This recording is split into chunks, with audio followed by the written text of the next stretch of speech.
taste yung mga food na nabay natin. So, try natin ito, nabili ko na parang Silvana siya na may chocolate.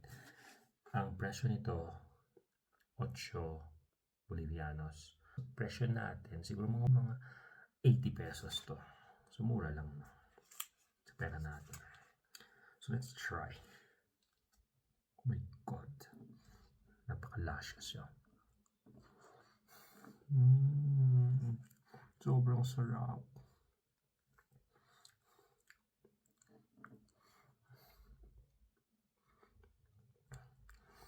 Itong taas is pure frosting. Kaya super lambot niya. Tapos may chocolate powder. Tapos, meron siya mga layers and layers and layers and layers of sponge na medyo may pagka-caramel yung flavor or banana. Tapos may mga nuts. So, parang Silvana talaga siya. Butter, maraming butter. So, I think Silvana siya. Kasi hindi ko naman maintindihan yung nasabi kanina nung guy. The Venza.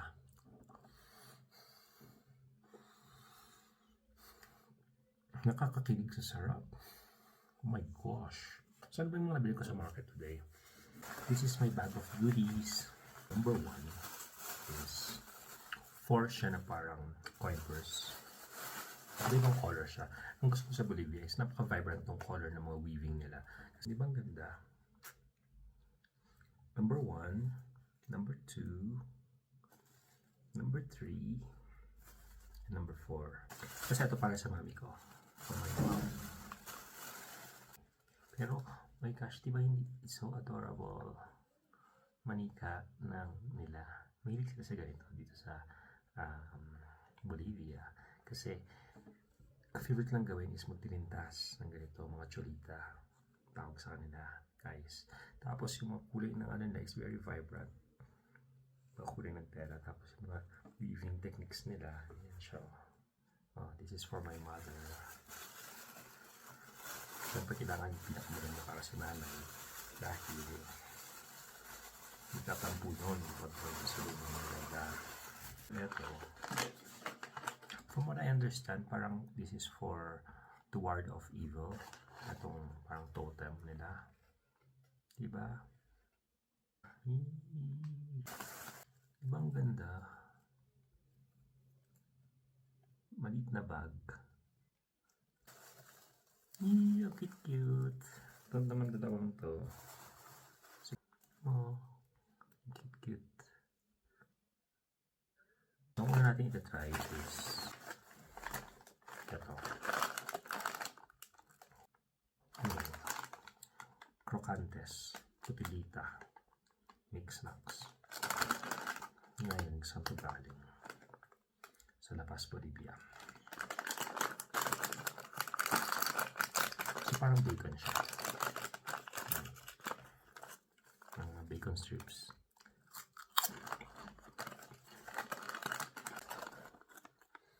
$1.5 Boliviano. So, mapatak na 1.5 Boliviano. Parang by 4 ng dollar. So, 0.25. So, 15 pesos. Pera natin. Yes, okay lang. Value for money kasi masarap naman siya. Saka malaki siya, oh. Yung mga chichiri sa ating super late. Next na try natin is matamis naman. Ito, na-curious kasi ako. Ang pangalan niya ay Delinitas ng San Gabriel. Galetas rellenas con meringue. Sabor vanilla. So, vanilla flavor. Yun siya. Para siyang biscuits na may merengue sa loob. Ayun, produkto din to ng Industria Boliviana. So, dito din siya. Kasi gusto ko pinili talagang as much as possible bumili ng dito gawa. Kasi may mga Mexican ako nakita, may Colombian, may Brazil. So, gusto ko talaga dito gawa sa Bolivia. Diba? Ngayon, feeling ko matamis to kasi may vanilla siya sa loob. Malapit.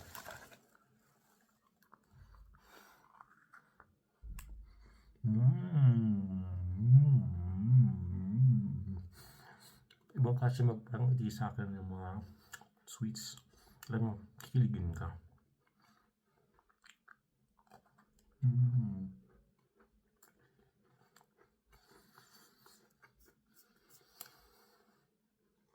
Try natin buksan. Yan siya.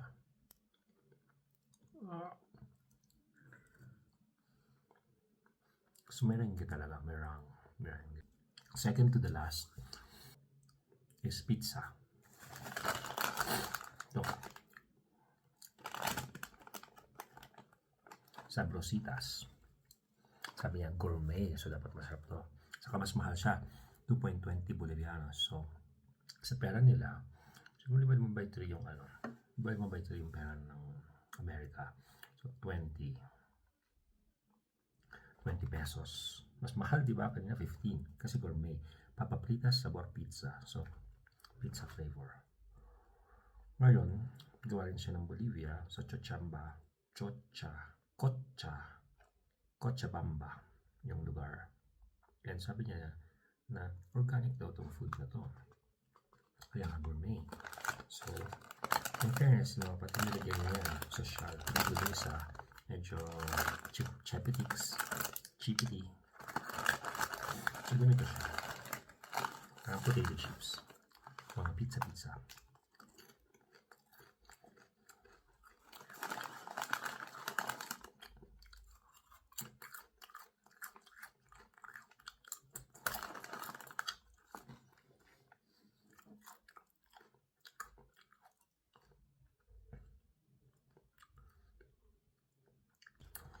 Kasi nagmadali ako, yung sharp side ng chips pumunta dito sa gilagid ko. So, aray ko, ouch talaga. Pero nung kumain ako madami, na-realize ko yung lasa niya. Super pizza talaga. As in, pizza. Ang points natin will be 9 out of 10, okay? Itong last, medyo mahal kasi 5 ano siya, 5 siya, 5 Bolivianos. Tapos, kung 5 siya, it means na almost $1 siya. So, pumapatak na siguro 50 pesos to sa pera natin. Tama ba? Filipitos. So, sounds like Filipinos, pero Filipitos. Brown na brown to. Pati yung ilong ganon. So, yung Filipinos to. Filipitos lang tawag nila. Sabi niya, Alto Beni, Bolivia, 1977. Ba? Mukhang luma na to. Alcebo. Estruido de maíz bañado con cobertura de chocolate con leche. Ibig sabihin, parang ano to, sa corn chip na may chocolate, milk chocolate. Show the El Planeta. Very promising. Feeling ko magiging favorite ko to. So, tikman na natin.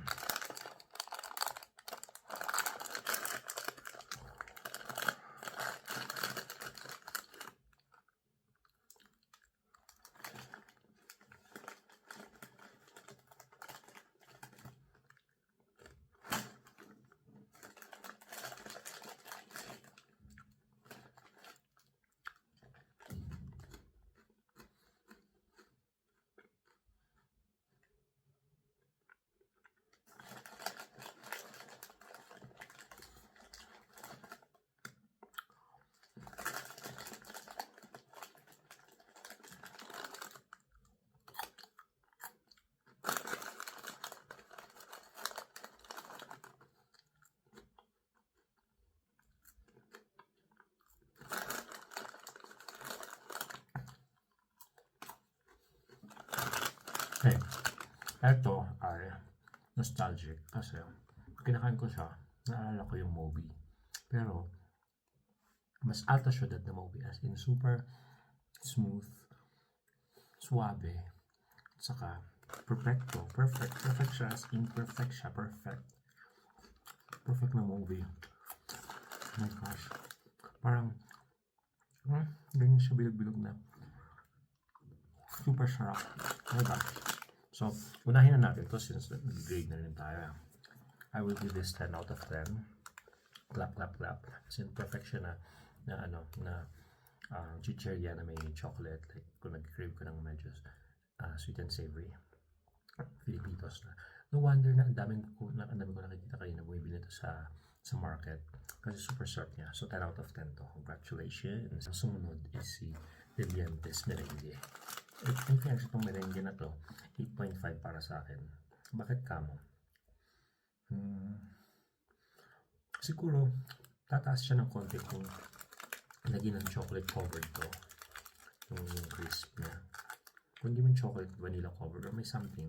Kasi pag nagka-crumble agad siya, nawawala na agad yung pagka-merengue niya. At yung merengue niya, kung lalagyan niya sana ng mga nuts, perfect to. Maging 10 out of 10. Pero 8.5 is not bad enough. Eto, 10 out of 10.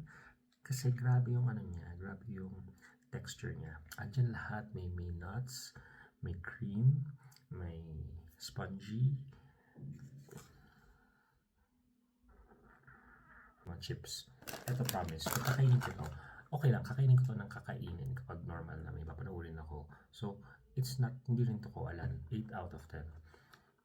Siguro magiging 9 out of 10 siya kung may konti siyang flavor na, kasi medyo ano siya, medyo